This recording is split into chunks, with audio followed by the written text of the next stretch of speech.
السلام علیکم، میں ہوں افسا کومل۔ آئندہ الیکشن جو ہونے جا رہا ہے عنقریب، جس کی امید تو لگائے بیٹھے ہیں جب سے جنوری کے آخری ہفتے کے حوالے سے اندیا دیا گیا الیکشن کمیشن کی طرف سے، لیکن شکوک و شبہات ایسے ہیں کہ ابھی بھی لوگوں کے ذہنوں میں موجود ہیں۔ اس کے علاوہ الیکشنز کے شفاف اور منصفانہ ہونے کے حوالے سے ایک الگ بحث ہے جو پیپلز پارٹی کی طرف سے چھیڑی گئی ہے۔ انہوں نے کافی تحفظات کا اظہار کیا، جو تحفظات اب ہمیں مزید گہرے ہوتے ہوئے نظر آ رہے ہیں۔ روزنامہ ڈان میں ذوالقرنین طاہر صاحب کی پرسوں کی خبر ہے، جس کے مطابق آصف علی زرداری صاحب نے مقتدر حلقوں، جن کو کہتے ہیں پاورز دیٹ بی، ان سے رابطہ کرتے ہوئے الیکشن میں لیول پلینگ فیلڈ کے حوالے سے اپنے تحفظات اور اپنی تشویش سے آگاہ کیا ہے۔ اس خبر میں کہا گیا ہے کہ خاص طور پر وفاقی اور پنجاب کی نگراں حکومتوں کے حوالے سے مسلم لیگ نون کے ساتھ ترجیحی سلوک کرنے کے حوالے سے پیپلز پارٹی کے تحفظات ہیں، کیونکہ ہم اس قسم کے تحفظات پیپلز پارٹی کی سینٹرل ایگزیکٹو کمیٹی کے اجلاس میں بھی سن چکے ہیں اس سے پہلے، تو اسی قسم کی باتیں ہیں جو سامنے رکھی گئی ہیں۔ اس خبر کے میں بھی کچھ ایسے ہی اشارے دیے گئے ہیں۔ نگراں وزیر اعلیٰ پنجاب محسن نقوی صاحب کو جب لگایا گیا تھا اس عہدے پہ، تو اس سے پہلے ایک عام تاثر تھا کہ وہ آصف علی زرداری صاحب کے ساتھ ان کی بڑی قربت ہے، لیکن اس حوالے سے خورشید شاہ صاحب کا ایک اہم بیان آیا ہے۔ وہ یہ کہتے ہیں کہ محسن نقوی آصف زرداری کے ساتھ نہیں بلکہ ان کے ساتھ ہے جنہوں نے ان کو وزیر اعلیٰ بنایا۔ اس کے علاوہ پیپلز پارٹی کے ایک اور اہم رہنما ندیم افضل چند صاحب، انہوں نے یہاں تک کہہ دیا ہے کہ شریف خاندان ووٹ کو عزت دو کا نعرہ ترک کر کے اداروں کے پیچھے چھپ رہا ہے۔ اب ایک طرف پیپلز پارٹی کی طرف سے نون لیگ کے اوپر اس قسم کے الزامات اور تحفظات ہیں، اور دوسری طرف شہباز شریف صاحب نے یہ معاملہ ٹھنڈا کرنے کے لیے کل ایک بیان دیا، جس میں انہوں نے کہا کہ بلاول بھٹو میرے چھوٹے بھائی کی طرح ہے، الیکشن کی شفافیت کے حوالے سے ان سے جلد ملاقات کریں گے۔ ہم پروگرام میں یہ ڈسکس کریں گے کہ پیپلز پارٹی کے الزامات کے تناظر میں کیا واقعی نون لیگ اداروں کے پیچھے چھپ رہی ہے، یا پھر نون لیگ محاذ آرائی کی پالیسی کو ترک کر کے حقیقت پسندانہ پالیسی کی طرف اب بڑھ رہی ہے۔ جیسا کہ اسحاق ڈار صاحب کا تازہ ترین بیان ہے، وہ کہتے ہیں کہ نواز شریف کا بیانیہ معیشت کی بحالی بہترین انتقام ہے، یہی ان کا بیانیہ ہوگا کہ کہہ رہے ہیں ڈار صاحب۔ اس کے اوپر ہم بات کریں گے۔ دوسری طرف پی ٹی آئی کی مشکلات اور پی ٹی آئی کے اوپر لگنے والے، پی ٹی آئی چیئرمین کے اوپر لگنے والے الزامات کا سلسلہ میں بڑھتا ہوا نظر آ رہا ہے۔ 9 مئی کے واقعات کی پلاننگ کب اور کہاں ہوئی، اس حوالے سے متضاد انکشافات کا سلسلہ جاری ہے۔ اب ان میں تضاد بھی ہے بیانات کے اندر، لیکن بہت directly P T I chairman کے اوپر الزام بھی لگایا جا رہا ہے۔ سب سے پہلے پی ٹی آئی کے ایک منحرف ہونے والے رہنما محمود مولوی صاحب نے ایک بیان دیا تھا، آپ کو یاد ہوگا، جس میں انہوں نے کہا کہ 9 مئی کے واقعات کی پلاننگ ایوان صدر میں ہوئی۔ پھر چند دن پہلے ایک مشہور انٹرویو عثمان ڈار صاحب کا ہوا، جس کے اندر انہوں نے کہا کہ یہ پلاننگ زمان پارک میں ہوئی۔ اور کل صداقت علی عباسی صاحب کا ایک انٹرویو ڈان نیوز پہ اسی پلیٹ فارم پہ نشر ہوا، جس میں وہ یہ کہتے ہیں کہ 9 مئی کے واقعات کی پلاننگ ایک زوم میٹنگ کے ذریعے ہوئی۔ اب ایسے میں جب 9 مئی کے واقعات میں نامزد کئی افراد قانون کی گرفت میں ہیں، ان کے ملٹری کورٹس میں ٹرائل کا ان کو سامنا ہے، ان حالات میں یہ جو انٹرویوز میں سامنے آنے والے الزامات ہیں، کیا ان کی کوئی حیثیت یا اہمیت ہے، یا پھر یہ انکشافات بھی یا یہ جو الزامات ہیں یہ بھی چیئرمین پی ٹی آئی کی مشکلات میں مزید اضافہ کریں گے؟ ان ایشوز کے اوپر ہم بات کریں گے۔ میرے ساتھ اسلام آباد اسٹوڈیو میں تشریف شعیب شاہین صاحب، ترجمان chairman P T I, Faisal Karim Kundi sahib, secretary اطلاعات پیپلز پارٹی، رانا احسان افضل صاحب ہمارے ساتھ ہیں، مسلم لیگ نون کے رہنما ہیں اور آج کل بہت مصروف بھی ہیں اپنے قائد کے استقبال کی تیاریوں میں۔ بہت بہت شکریہ آپ تینوں کا۔ میں آغاز رانا صاحب سے کرتی ہوں، پیپلز پارٹی کی طرف سے جو تحفظات ہیں ان کے حوالے سے۔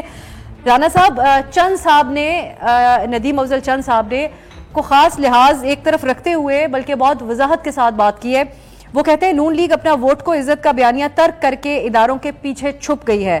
آپ لوگ چھپ رہے ہیں یا پھر سب کچھ بھلا کر آگے بڑھنے کی کوشش کر رہے ہیں؟ کیا کہیں گے جو پیپلز پارٹی اس کی تشریح کر رہی ہے؟ بسم اللہ الرحمن الرحیم۔ دیکھیں، ہم سمجھتے ہیں کہ فری اینڈ فیئر الیکشن ہونا چاہیے، اور ہم تو اس چیز کے وکٹم رہے ہیں۔ 2018 میں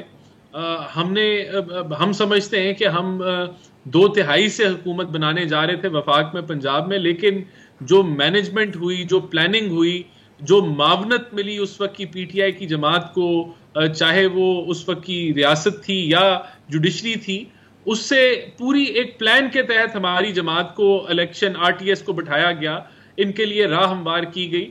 تو وہ ہم تو بالکل نہیں چاہتے کہ اس کی ریپیٹیشن ہو۔ لیول پلینگ فیلڈ ملنی چاہیے ہے سب کو۔ کچھ جو الزامات ہمارے پہ لگ رہے ہیں اس میں چند سابق فارمر بیوروکریٹس ہیں جو کیئر ٹیکر سیٹ اپ میں ہیں، جن سے ہمیں کوئی فرق نہیں پڑتا کہ وہ کیئر ٹیکر سیٹ اپ میں رہیں یا نہ رہیں، ایک پرائیویٹائزیشن کے وزیر ہیں. اب مجھے نہیں پتا کہ وہ پرائیویٹائزیشن کی وزارت کے ذریعے کس طرح الیکشن پہ حاوی ہوں گے. ایک کے پاس وزارت بھی نہیں ہے, ایڈوائزر ہے, وہ کیسے انفلوئنس کریں گے؟ لیکن نہ وہ ہمارے پارٹی کے ممبرز ہیں, اور ہماری طرف سے جائے پیپلز پارٹی ای سی پی کے پاس جائے, یا عدالتوں کا دروازہ کھٹکھٹائے, یا کیئر ٹیکر سیٹ اپ ان کو اپنی کابینہ میں رکھے یا نہ رکھے, it is none of are concern, کیونکہ وہ ہماری پارٹی کے ممبر نہیں ہے. دوسرا یہ الزام لگاتے ہیں کہ کوئی ڈیولپمنٹ کے کام پنجاب میں ہو رہے ہیں, جو کہ نہیں ہو رہے. کوئی ڈیولپمنٹ سکیم جو ہماری پرانی دی گئی ہیں ایسا کچھ نہیں ہو رہا, نہ کوئی پوسٹنگ ٹرانسفر پنجاب میں ہمارے کہنے کے اوپر ہو رہی ہیں. یہ ان کے الزامات ہیں. اس کے علاوہ الیکشن کی وہ بات کرتے ہیں کہ الیکشن کی ڈیٹ جو ہے وہ ہمارے کہنے پہ وہ ہو رہی ہے. دیکھیں, الیکشن ڈی لمیٹیشن کا پروسیس جس دن ختم ہو جائے گا اس سے اگلے دن ہماری ڈیمانڈ ہے کہ الیکشن کی ڈیٹ جو ہے وہ اناؤنس ہو, ای سی پی کلیئر کرے کہ کس دن الیکشن ہونا ہے, کیونکہ یہ جو ڈیلے ہے الیکشن ٹھیک ہے, یہ ڈیمانڈ اب ہم رانا صاحب بڑی یونیک انداز میں صرف آپ سے ہی سن رہے ہیں. ابھی تک آپ کی پارٹی کی کچھ سینئر لیڈرشپ نے زور سے یہ ڈیمانڈ سامنے نہیں رکھی, لیکن میں کنڈی صاحب کی طرف جاتی ہوں. کنڈی صاحب, آپ لوگ کیوں یہ باتیں مسلم لیگ نون کے حوالے سے کہتے ہیں؟ رانا احسان صاحب کہتے ہیں ہم تو خود ریگنگ کے وکٹم رہے ہیں, لیکن رانا ثناء اللہ صاحب نے بھی ایک بیان دیا تھا جواباً. وہ یہ کہتے ہیں کہ یہ ان بیانات کا مقصد ہے پنجاب میں پیپلز پارٹی کو پذیرائی حاصل کرنے کے لیے کوئی بات تو انہوں نے کرنی ہے, اور بات بھی ہے کہ پی ٹی آئی میدان میں نہیں ہے. آپ نے کسی کے خلاف تو بات کرنی ہے, تو آپ نے نشانے پہ نون لیگ کو رکھ لیا. بسم اللہ الرحمن الرحیم. دیکھیں, ایسی کوئی بات نہیں ہے. الیکشن ہم نے ماضی میں بھی لڑے ہیں, ہم نے پولیٹیکل پارٹیز کے خلاف بھی لڑا ہے, ڈکٹیٹرز کے خلاف بھی لڑا ہے, چیزیں کی ہیں. اب اگر کوئی کسی کو سپورٹ ہو اور وہ کیا کہے کہ ہمیں سپورٹ نہیں ہے. دوسری بات یہ ہے کہ مختلف ہمیں حلقوں سے اپنی پارٹی کے دوستوں سے شکایت ملی ہیں کہ وہاں پر جو ہے وہ ٹرانسفر پوسٹنگز جو ہو رہی ہیں, یا انتظامیہ کا جو رویہ ہے پی ایم ایل این کی طرف, تو وہ ڈیفینیٹلی آپ کی جب ڈی پی او بیٹھا ہوگا, ابھی جب دیکھیں نگراں حکومت تھی خیبر پختونخوا میں جب جو ہٹ گئی ہے منسٹر کے پی میں ٹوٹلی جاتے تھے, تو ان افسر کے پاس جاتے وہ کہتے تھے جی ہم مجبور ہیں, آپ جو ہے فلاں جماعت کے لیڈر سے یا کسی اس سے آپ فون کر لیں, ہم کام کر لیں گے, ٹھیک ہے. تو اس طرح ایک میسج ہوتا ہے کہ آپ کو دیا جاتا ہے کہ ہم اس کے بغیر, اور پھر لوگوں کو میسج دیا جاتا ہے کہ آپ فلاں پارٹی کے پاس جائیں. کے پی کے تناظر میں یہ جے یو آئی کے حوالے سے آپ کہہ رہے ہیں, اور پنجاب کے حوالے سے آپ, اور تو اب دوسری بات یہ ہے کہ دیکھیں, اب یہ کہہ رہے ہیں کہ 2018 میں ہمارے ساتھ زیادتی ہوئی ہے, تو کیا آپ وہ زیادتی سود سمیت واپس لینا چاہتے ہیں انہی لوگوں سے جنہوں نے آپ سے زیادتی کی ہے؟ یہ تو یہ کہہ رہے ہیں نا کہ ہمارے ساتھ زیادتی کی 2018 میں, تو کیا وہ انٹرسٹ ریٹ تو آج کل ایسے بھی بڑھ گیا ہے. لیکن ایک اور چیز ہے کہ ابھی ہم اس کو کنفرم بھی کریں, میں نے آج بھی اور کل بھی ایک پروگرام میں کہا کہ ہمیں مختلف جگہوں سے یہ بھی پنجاب میں شکایت مل رہی ہے کہ 21 اکتوبر کے حوالے سے لوکل انتظامیہ جو پنجاب میں ہے وہ پی ایم ایل این کے دوستوں کو گاڑیاں پرووائڈ کر رہی ہیں اور سہولیات پرووائڈ کر رہی ہیں, جو کہ ہم نے نگراں حکومت سے بھی کہا ہے کہ آپ اس کو, اور آپ کے توسط سے بھی کہہ رہے ہیں وزیر اعلیٰ صاحب کو کہ آپ اس چیز کو دیکھیں. بالکل میں سمجھتا ہوں کہ ان کا حق بنتا ہے کہ ہر ضلع سے 1,000 گاڑیاں لے کے جائیں, لاکھوں کی تعداد میں لوگ لے کے جائیں مینار پاکستان, لیکن اپنے خرچے پہ, سرکاری خرچے پہ نہیں. جو مطلب ہے کہ چیزیں ہیں, باقی ان کا لیڈر ہے, ان کا حق بنتا ہے وہ آئیں, اس ملک میں آئیں, جو بھی. لیکن کنڈی صاحب, اب میں آپ کی بات کاٹ رہی ہوں, نگراں حکومت سے درخواست آپ کریں اور الیکشن کمیشن سے کریں وہ تو بات سمجھ آتی ہے, لیکن یہ ذوالقرنین طاہر صاحب کی جو خبر میں نے ابتدائیے میں شیئر کی ہے, اس میں وہ یہ کہتے ہیں کہ آپ لوگ اداروں کے سامنے یہ شکوہ لے کے جا رہے ہیں, تو آپ لوگ بھی تو اداروں کے پاس یہ شکوہ لے کے جا رہے ہیں جن کا رول ہونا نہیں چاہیے ساری چیز کے اندر. میں ابھی آپ کے پاس اس بات پہ دیکھیں, اب یہ ہے کہ میں کہہ رہا ہوں کہ نواز شریف صاحب ملک میں آ رہے ہیں, ہم ان کو ویلکم کرتے ہیں. اپنا جو بھی ان کا لیگل ان کی ٹیم ہے, ان کو جو بھی ریلیف دیتی ہے عدالتوں سے جو بھی ہیں, کیونکہ وہ یہاں جیل سے گئے علاج کے لیے, اب وہ جو ریلیف ان کو ملتا ہے پھر وہ مینار پاکستان جاتے جو بھی جلوس کریے. دوسری بات یہ کہ دیکھیں, الیکشن کمیشن, آپ نے 3 دن پہلے بھی نوٹیفیکیشن دیکھا ہوگا کہ الیکشن کمیشن لیٹر لکھتی ہے سندھ کے چیف سیکرٹری کو اور آئی جی کو کہ آپ سپوز, ٹھیک ہے اچھی بات کی ہونے کہ اپنے جن کے پاس سہولیات وہ نہیں ہے آپ ان کی سیکیورٹی وڈرا کر لیں, تو یہ کاپی سی کر دیتے پنجاب, کے پی اور بلوچستان کو بھی. کنڈی صاحب, آپ لیول پلینگ فیلڈ اداروں سے کیوں مانگ رہے ہیں؟ ہم دیکھیں, ہم اداروں سے نہیں مانگ رہے, ہم دیکھیں الیکشن کمیشن لیٹر لکھی حکومت ہے ان سے مانگنا ہے نا, انہوں نے کیئر ٹیکرز کی حیثیت کیا ہے. ٹھیک ہے, میں بھی یہ کہہ رہا ہوں کہ الیکشن کمیشن جس کی اصل حکومت ہے, جو اصل طاقتور ہے, انہی سے ہی نہیں مانگیں گے. سمبولکلی تو نہ مانگیں نا. الیکشن کمیشن لیٹر لکھتی ہے سندھ کو, یہی لیٹر الیکشن کمیشن کو چاہیے کہ وہ پنجاب اور کے پی اور بلوچستان کو بھی تو سر الیکشن کمیشن کو مخاطب کریں، لیکن میں شعیب صاحب میں الیکشن کمیشن سے کہہ رہا ہوں، ہم نے کبھی اداروں سے نہیں کہا کہ آپ آ کر ہمیں ریسکیو کریں، کہ ہم نے اداروں سے بات کی ہے، آپ نے لیول پلینگ فیلڈ مانگی ہے کے لیے رابطہ کیا ہے پاورفل کوارٹرز سے، اس سے مراد تو پھر اب اس خبر کے مطابق جس کا میں حوالہ ذوالقرنین طاہر صاحب کی خبر ہے، اور آپ طاہر صاحب نے اگر رابطہ کیا ہوگا ہمارے بیاہ پہ تو پتہ نہیں، ہمیں تو اچھا ابھی تک ڈینائل نہیں آیا، 2-3 ہو گیا۔ پیپلز پارٹی کے تحفظات کو کے اوپر مزید ڈسکشن ہوگی بریک کے بعد۔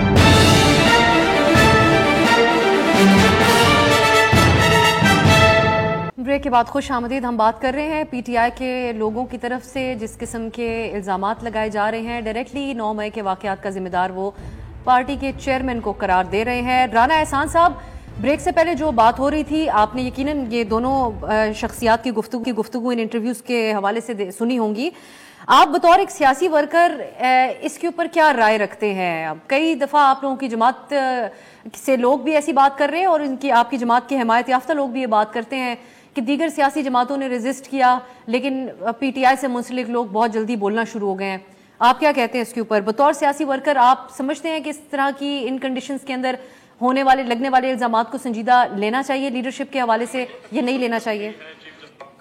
دیکھیں میں تو سمجھتا ہوں بڑی سمپل سی بات ہے، جو پاناما میں سے اقامہ نکالا گیا وہ پولیٹیکل وکٹمائزیشن تھی، وہ ٹارگیٹنگ تھی، وہ ایک سازش تھی۔ اب 9 مئی کا اگر واقعہ ہوا ہے تو وہ ہمارا کوئی فگمنٹ آف امیجنیشن نہیں ہے، وہ ہوا ہے، ایک جماعت اس میں ملوث تھی۔ اگر آفیشل سیکرٹ ایکٹ وائلیٹ ہوا ہے تو وہ ہماری کوئی فگمنٹ آف امیجنیشن نہیں ہے، وہ ہوئی ہے۔ میرا یہ موقف ہے کہ قانون کے مطابق کارروائی ہونی چاہیے، کسی سے ایک بوند زیادہ زیادتی نہیں ہونی چاہیے اور کسی کو ایک بوند زیادہ ایڈوانٹیج نہیں دینا چاہیے، کسی کو لاڈلا نہیں بنانا چاہیے۔ باقی جہاں یہ لوگ جو غائب ہوتے ہیں اور پھر آ کے تبدیل ہو جاتے ہیں، مجھے نہیں سمجھ آتی کہ وہ کیوں تبدیل ہوتے ہیں۔ یہاں لوگ 2-2 3-3 سال بھی جیل میں رہتے ہیں، اب ان کو اور ایسی جیلوں میں رہتے تھے، ڈیتھ سیلز میں رہتے تھے، لیکن وہ نہیں تبدیل ہوئے۔ تو کیا وجوہات ہیں، کیسے یہ ہوتا ہے، مجھے یہ ان ڈیٹیلز کا نہیں پتا، لیکن میں یہ سمجھتا ہوں جیل میں کیسز کے تحت جیل میں ہونا، کیونکہ آپ ایک پھر بھی اسٹیٹ کی کسٹڈی میں اس طریقے سے پبلکلی لوگوں کو تمام تفصیل اس حوالے سے معلوم ہوتی ہے کہ آپ کی عدالتوں کے اندر کیا قانونی جنگ جاری ہے، اور لاپتہ ہو کر اس قسم کے انکشاف کرنے میں کوئی فرق نہیں آپ کریں گے یہاں پہ؟ دیکھیں اب وہ لاپتہ خود ہوئے ہیں، کیسے ہوئے ہیں، اس چیز کی تو تحقیق ہونی چاہیے، لیکن بالکل میں اس چیز کو اگر وہ جبرن لاپتہ ہوئے ہیں اور کوئی اور معاملہ ہے تو اس کو تو کوئی بھی جمہوری آدمی جو ہے نہ وہ اس کو ڈیفینڈ کرے گا نہ اس کو وہ سپورٹ کرے گا، لیکن اب بظاہر تو ایسا نہیں لگتا، جب وہ باہر آتے ہیں تو آزادانہ طور پہ پھر بھی رہے ہیں، سب معاملہ ٹھیک ہے، کوئی ان میں سے ایک آدمی اگر کوئی ایسا معاملہ ہے جبرن والا تو وہ بیان کر سکتا ہے کہ جبرن ایسے ہوا یا فلانا ہوا یا میرے ساتھ یہ ہوا، کسی نے نہیں کیا، تو وہ کیا وجوہات؟ ٹھیک ہے، میں اس پہ کنڈی صاحب کا کامنٹ بھی شامل کرتی ہوں۔ رانا صاحب، کنڈی صاحب آپ کو یہ بات سمجھ آتی ہے؟ رانا صاحب کے اپنے گفتگو سے وہ کہتے ہیں کہ غائب ہونے کے بعد تبدیل کیسے ہو جاتے ہیں، سمجھتی آپ کو سمجھ آتی ہے لوگ غائب ہونے کے بعد اپنے خیالات سے پھر کیوں جاتے ہیں اور تبدیل کیوں ہو جاتے ہیں؟ دیکھیں اگر یہ جبری کیا جا رہا ہے تو میں سمجھتا ہوں کہ بڑا افسوسناک امر ہے کہ یہ چیز نہیں ہونی چاہیے، ہر کسی کو ایک آزادی ہے جس پولیٹیکل پارٹی سے متعلق ہیں، لیکن یہ دیکھیں کہ جب پی ٹی آئی کی حکومت تھی اور ہم یہاں پر ٹاک شوز کرتے تھے تو انہی لوگوں کو اگر آپ دیکھتے ہیں کہ وہ کرسی پہ جو اب تو شریف لوگوں کا آنا ہو گیا یہاں پہ، وہ کرسی پہ بیٹھ نہیں سکتے، چھلانگیں لگاتے تھے یہاں پہ بھی، اور جو باتیں کرتے تھے انقلاب کی باتیں کرتے تھے نا، پھر اگر ہے بھی صحیح تو انقلاب نہ شہید ذوالفقار بھٹو کو پھانسی دی گئی، لوگ نکلے، انہوں نے بات کی، وہ جو وڈیرے تھے انہوں نے پارٹیاں بنی، آج وہ کدھر ہیں؟ ان کی پارٹی انہوں نے کتنی سیٹیں حاصل کی؟ ایسے ایسے بڑے بڑے نام تھے، شیر پنجاب بھی تھے۔ یہ تو موازنہ کر رہے ہیں آپ کی جماعت کے اس وقت جو مشکل حالات تھے، نہیں ہمارے پارٹی کے لوگوں نے کوڑے کھائے ہیں، جیلیں برداشت کی ہیں، آج بھی اگر شہید ذوالفقار بھٹو زندہ ہے پولیٹیکل ورکرز کی وجہ سے انہوں نے پھانسی کی آج تک ہمیں عدالتوں نے انصاف نہیں دیے، پاکستان کی عدالت جس شخص نے اس ملک کو ایک متفق قائم دیا اس کو آج تک اس ملک میں انصاف نہیں ملا ہے۔ پھر ہمارے ورکروں کی آپ داستانیں اٹھائیں، ہمارے لیڈروں کی داستانیں اٹھائیں، کیا کچھ تھے چوری کے مجرم جنہوں نے جو باہر چلے گئے، انہوں نے اپنی پارٹیاں بنائی، ایک زمانے میں شیر پنجاب بھی ہوتے تھے، کیا کچھ نہیں ہوتے تھے، اور اس کے بعد جب وہ انہوں نے پارٹی بنی اپنی سیٹیں کی ضمانتوں کی ضبط ہو گئی تھی۔ لہٰذا اگر یہ لوگ انقلاب لانے کے خواہش مند تھے یا انہوں نے کہا کہ ہم پتہ نہیں نیا پاکستان بنائیں گے تو اس کے لیے قربانی دینی پڑتی ہے، اس کے لیے پھر اگر آپ کہہ رہے ہیں کہ یہ اگر یہ زبردستی ہے تو پھر کیوں کہتے ہیں کہ ہم سیاست چھوڑ رہے ہیں، پھر ایک ہفتہ سیاست چھوڑتے ہیں، اگلے ہفتے پھر آئی پی پی جوائن کر لیتے ہیں، کہ ہم IPP میں سیاست کریں گے. پھر آپ نے اگر سیاست چھوڑی ہے تو پھر آپ 1 سال 2 تو صبر کر لینا. پھر اگر وہ ابھی IPP میں چلے جاتے ہیں تو پھر وہ دھل جاتے ہیں, بالکل 0 میٹر ہو جاتے ہیں. اگر آپ نے کوئی بھی کرپشن کی ہو, آپ کے 100 گنا معاف, سب کچھ معاف, IPP میں چلے جائیں گے. یہ چیز اٹ سیلف آپ کے لیے سوال اٹھاتی ہے معیارات کے حوالے سے. دیکھیں ماضی میں دیکھیں پاکستان پیپلز یا پارٹی, پھر اگر پارٹی سے دور ہو جائے, سیاست چھوڑ دے تو ٹھیک ہے, آزاد ہے وہ کرنے کے لیے سیاست, یا نہیں ہے. دیکھیں ماضی میں پاکستان پیپلز پارٹی کو بین کیا گیا, ہم نے پاکستان پیپلز پارٹی پارلیمنٹرین بنائی. پھر جب انہوں نے دیکھا کہ سیٹیں زیادہ لی, پھر پیٹریوٹ بنائی گئی, مسلم لیگ کاف بنائی گئی, MQM کو توڑا گیا, اور یہ سارا کچھ جو ہے وہ نیب کے ذریعے کیا گیا, جو کہ پولیٹیکل انجینئرنگ کے لیے استعمال ہوتی ہے. اور ہم ہمیشہ اپنے بھائی کی جماعت سے کہتے تھے کہ اس کو ہمیں چاہیے کہ ہم نیب کو ختم کریں. ہمارے پاس کبھی اتنی میجورٹی نہیں تھی. ہم آرٹیکل 62-63 بھی ختم کرنا چاہتے تھے, انہوں نے 18ویں ترمیم میں ختم نہیں کی, اسی کی سزا پھر انہوں نے پائی. لہٰذا دیکھیں انفارچونیٹ ہے, بہت انفارچونیٹ ہے, اور یہ ہماری سیاسی جماعتوں کی سیاسی لیڈرشپ کی کمزوری ہے کہ جو کچھ ہو رہا ہے. ہم جب حکومت میں ہوتے ہیں تو ہم سب ایک پیج پہ ہوتے ہیں, اپوزیشن میں جاتے ہیں پھر کہتے ہیں ہمارے ساتھ بہت بڑی زیادتیاں ہو رہی ہیں, یہ چیزیں ہو رہی ہیں, وہ چیزیں ہو رہی ہیں. جیسا کہ پیپلز پارٹی نے عملی مظاہرہ کر کے دکھایا, 16 مہینے آپ لوگ ساتھ تھے تو بالکل ایک پیج کے اوپر ہی تھے. شعیب صاحب اب تمام چیزیں آنکھوں کو آپ نے سوال پھیر دیا, میں ان کی پولیٹیکل پارٹی سے نہیں کہ میں اداروں کی بات کر رہا ہوں. اچھا چلیں ٹھیک ہے, یہ بھی صحیح ہے, یہ بڑی کم ہوتی ہے بات. آپ نے بال بڑی اچھی طریقے سے سوئنگ کر دی. شعیب صاحب انقلاب کی بات جس طرح کنڈی صاحب نے کہی کہ اگر اتنا انقلاب چاہیے تھا تو اب بھگتے جس قسم کی باتیں کرتے تھے, بہت سے لوگ اس خیال کا اظہار کرتے ہیں شاید نون لیگ کے موقف میں بھی اسی لیے تبدیلی آئی ہے کہ ایک حد تک محاذ آرائی اور ڈفرینسز کو نتائج انہوں نے بھگت لیے.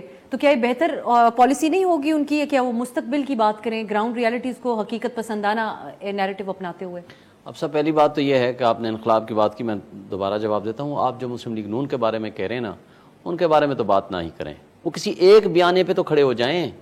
یہ جو ابھی نواز شریف صاحب نے آخری بیانیہ دیا تھا, اس کو ابھی تک 8 گھنٹے نہیں ہوئے تھے واپس آئے ہوئے شہباز شریف صاحب کو واپس بھاگنا پڑا واپس وہاں, اور اسحاق ڈار صاحب معافیا مانگتے ہوئے نظر آئے کہ نہیں ہمارا مقصد تو ہم نے اللہ پہ چھوڑ دیا, اور پہلے کہا جن 5 بندوں کا میں احتساب کروں گا اور میں یہ کروں گا وہ کروں گا.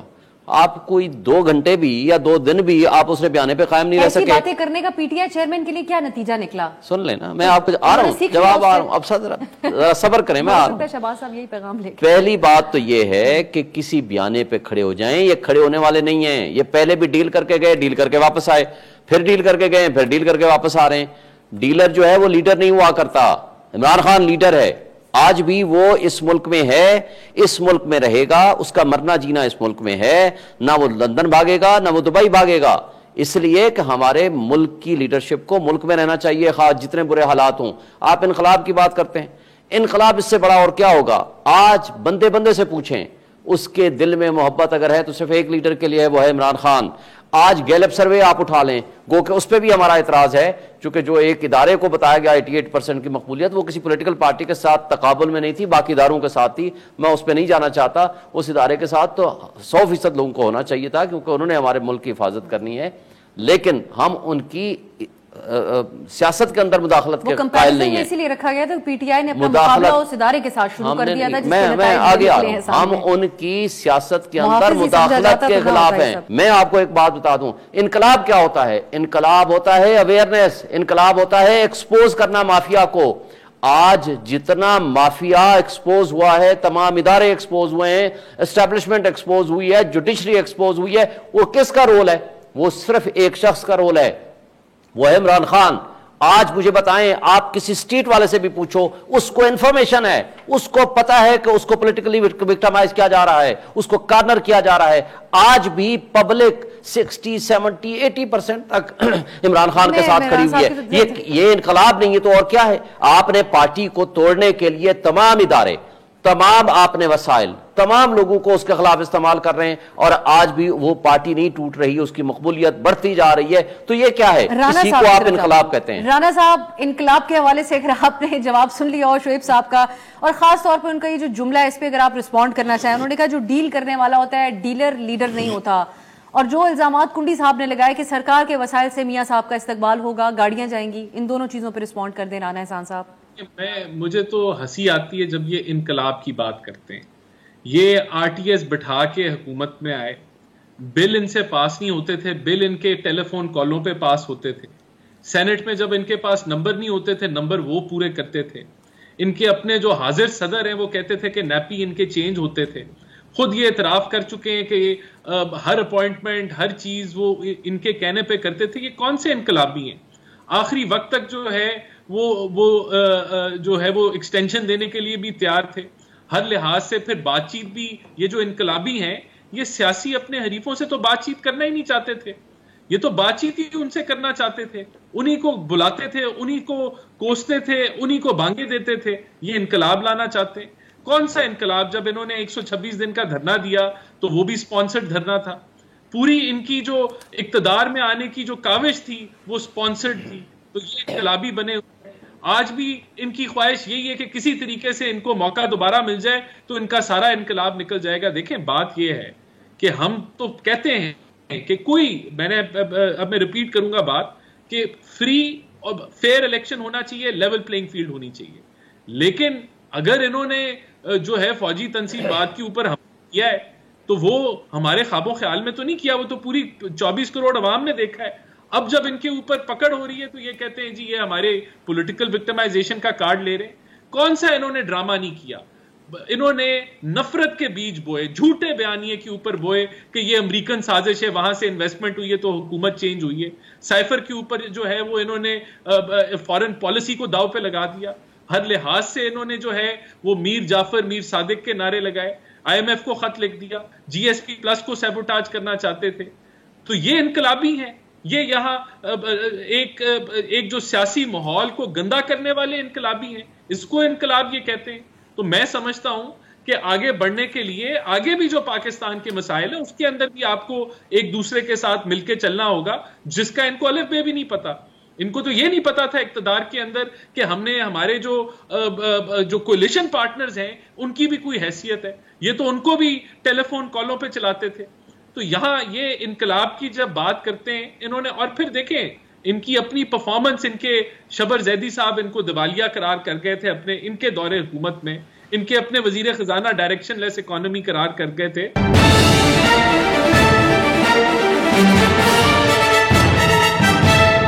16 ماہ کی جو معاشی کارکردگی رہی کنڈی صاحب آپ لوگوں کی اور رانا صاحب کی کولیشن حکومت کے اندر, اس بارے میں, اور آج ڈار صاحب ہی تو زخموں پہ نمک چھڑکنے والی بھی بات ہے, لیکن وہ کہتے ہیں معیشت کی بحالی بہترین انتقام ہے. بی بی کا ایک جملہ تھا کہ ڈیموکریسی جمہوریت سب سے بہترین انتقام ہے, اسی کو ریپلیکیٹ کیا جا رہا ہے میاں صاحب کی واپسی کے حوالے سے. ٹیگ لائن آپ کو یہ بات بھی دلچسپ لگے گی کہ نون لیگ نے بتایا کہ جس خصوصی پرواز سے میاں صاحب واپس پہنچیں گے اس پرواز کا نام ہوگا امید پاکستان.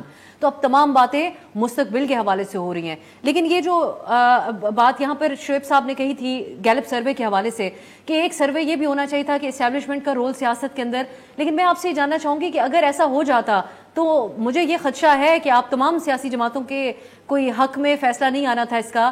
جیسا سسٹم اس وقت نگران کا چل رہا ہے, خواہ وہ فورن انویسٹمنٹ ہو یا اسمگلنگ کی روک تھام, 1 پیج کے رہتے اوپر کاروائیاں کی جا رہی ہیں. کہیں لوگوں کے یہ ذہن سازی نہ ہو جائے کہ اگر اس طرح معاملات چل سکتے ہیں تو کیا وجہ ہے کہ پولیٹیکل پارٹیز جو ہے وہ کمپرومائز ہو جاتی ہیں, نہ وہ اسمگلنگ روک پاتی ہیں, نہ ان کا 1 پیج برقرار رہتا ہے بلکہ محاذ آرائی بھی ہو جاتی ہے.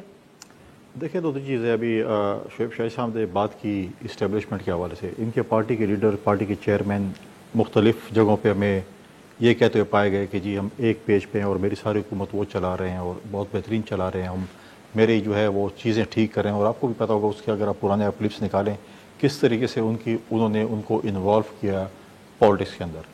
ہم چاہتے ہیں کہ ہر ادارے کو اپنی جوزش میں کام کرنا چاہیے. ہم چاہتے ہیں کہ election commission free and fair elections کرائے اور ایسا الیکشن نہ ہو جس میں RTI سسٹم بیٹھے, RO الیکشن نہ ہو, دھن نہ آئے, جس کے لیے ووٹ ڈالا جائے اس کے لیے گنا جائے. ان کو دے لوگ عوام ووٹ ہمیں دے یا رانا صاحب کی جماعت کو دے, جس کو بھی دیں, یہی ہونا چاہیے. دیکھیں اگر آپ صرف کہنے سے کیا ہوگا, دیکھیں کہنے سے یہ ہوگا اگر آپ فری اینڈ فیئر اس ملک میں اس دفعہ الیکشن نہیں کریں گے نا تو یہ جگہ آپ ابھی بھی لکھ لیں کہ اگلی حکومت سال بھی نہیں چلے گی. یہ آپ لکھ لیں کاغذ کے اوپر اپنے پاس سنبھال کے رکھ لیں کہ اگر ایسے الیکشنز نہیں ہوں گے نا. آج دیکھیں آج لوگوں میں اویئرنیس آ گئی ہے. آج وہ چیزیں نہیں, آج یہ سوشل میڈیا, یہ موبائل ہے نا, اس کے اندر TV بھی ہے, اس کے اندر سب کچھ ہے اور اس کے اندر اویئرنیس بھی ہے. 60% سے اوپر آپ کی آبادی جو ہے وہ یوتھ ہے. اب وہ فلمیں, اب وہ ڈرامے, اب یہ چیزیں نہیں چل سکتی ہیں. آپ لوگوں کو کہے کہ آپ ووٹ کریں, اگر وہ جس جماعت کو بھی ووٹ کرتی ہے کل وہ ڈیلیور نہیں کرتی ہے تو عوام سے پوچھا جائے گا کہ آپ نے ووٹ کیا ان جماعتوں کا. جب آپ کو انسٹال کیا جائے گا تو پھر ان سے پوچھا جائے گا کہ آپ نے جن لوگوں کو انسٹال کیا ہے اب آپ جواب دیں کہ آپ چیزیں. اب جہاں تک